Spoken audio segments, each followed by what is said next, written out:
Hai, halo, assalamualaikum warahmatullahi wabarakatuh. Kembali lagi di Jojo Juni Podcast. Oke, saat ini kita udah memasuki edisi 15 Maret 2021. Dan kali ini saya mau bahas tentang cara melindungi anak dari pelaku bullying. Dan saya rasa kalian pastinya udah tahu ya apa itu bullying. Jadi saya tidak akan menjelaskan lebih panjang lebar lagi ya. Tapi saya akan jelaskan singkatnya saja buat kalian yang belum tahu ya. Jadi bullying itu semacam tindakan kekerasan atau penindasan atau menyakiti baik itu secara verbal maupun secara fisik terhadap orang yang lemah atau orang yang penakut gitulah. Atau lebih singkatnya biasa disebut dengan penggencetan. Ya, untuk lebih lengkapnya nanti kalian bisa googling lagi ya, biar kalian bisa tahu yang lebih lengkapnya lagi. Kenapa saya mengangkat tema tentang bullying ini? Karena tiba-tiba saja ada timbul rasa cemas pada diri saya kalau ketika anak saya mulai masuk sekolah, saya khawatir ada yang berusaha menyakitinya gitu. Dan saya rasa di antara kalian yang memilih mendengarkan podcast saya ini juga sama seperti saya, setuju nggak? Nah, di sini saya akan membahas cara melindungi anak dari pelaku bullying ya. Cara yang pertama yaitu kenali gerak-geriknya. Ini semacam perilaku yang tidak biasa ya, yang sebenarnya biasanya si anak ini ceria, terus tiba-tiba berubah menjadi murung, terus juga nafsu makan menurun, suka mengurung diri di kamar. Nah, sikap seperti itu yang patut kita curigai. Jangan-jangan anak kita sudah menjadi korban bully di sekolah. Kalau sudah seperti itu, kita orang tua coba lebih dekat lagi dengannya. Coba ajak dia bicara ya. Misalkan tanyakan dia di sekolah gimana, apakah menyenangkan atau tidak, terus bagaimana dengan gurunya dan sebagainya dan sebagainya. Tanyakan kepada dia, apakah kamu di sekolah ada masalah dengan teman. Kalau seandainya dia masih tertutup, kita coba pancing dengan menceritakan masa lalu kita waktu dulu di sekolah dan mungkin saja pernah dibully ya, pokoknya cerita berkaitan dengan dibully gitu. Juga pernah cerita tentang mungkin ada teman kita yang juga pernah dibully gitu kan ya, gitu ya. Atau pernah dengar cerita dari tetangga sebelah kalau anaknya itu juga dibully dan sekarang dia sudah tidak dibully lagi karena sudah ditindaklanjuti ya.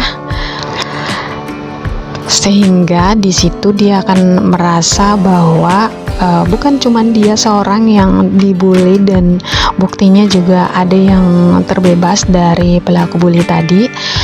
Dan pada akhirnya dia akan mau menceritakan masalah pembulian di sekolah. Dan begitu kita akan bisa melaporkan pada pihak sekolah atau kepala sekolahnya biar si pelaku bully tadi itu ditindaklanjuti, biar anak kita itu tidak dibully lagi, juga anak-anak yang lainnya tidak dibully lagi sama si pelaku tadi. Cara yang kedua yaitu memiliki teman satu geng. Kalau seandainya cara yang pertama sudah kita lakukan tapi kita masih merasa khawatir kalau tindakan bullying ini akan terjadi lagi sama anak kita, coba kita persiapkan sebelum hal itu terjadi ya. Mudah-mudahan aja tidak terjadi, tapi kita harus persiapkan di jauh-jauh hari gitu ya. Jadi kita dekati dia dan minta dia untuk harus banyak-banyak berteman di sekolah. Karena dengan memiliki banyak teman atau teman satu geng, itu dapat melindunginya dari tindakan bullying.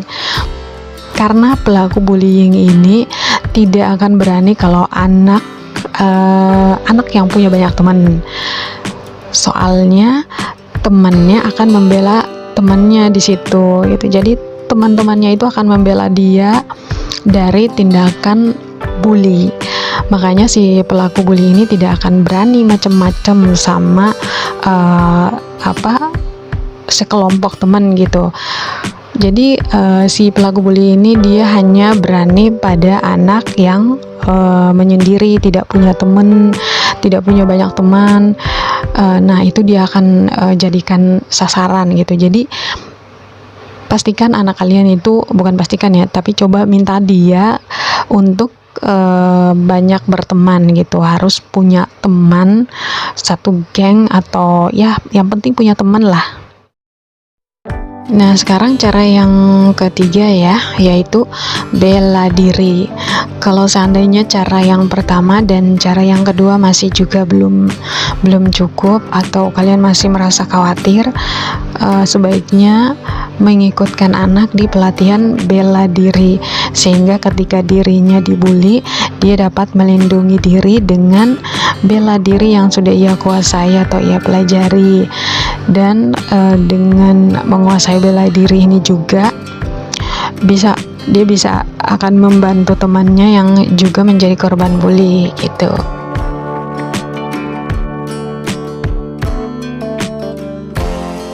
Nah jadi itu ya 3 cara agar dapat melindungi anak dari korban bullying tanpa kita harus berada di sampingnya setiap saat gitu. Oke, saya rasa itu saja yang bisa saya sampaikan.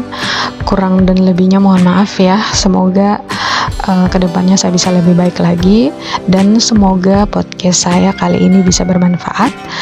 Dan terima kasih juga untuk kalian yang sudah setia mendengarkan podcast saya. Dan kayaknya saya harus undur diri, saya harus pamit undur diri. Sampai jumpa di lain waktu, lain kesempatan. Wassalamualaikum warahmatullahi wabarakatuh.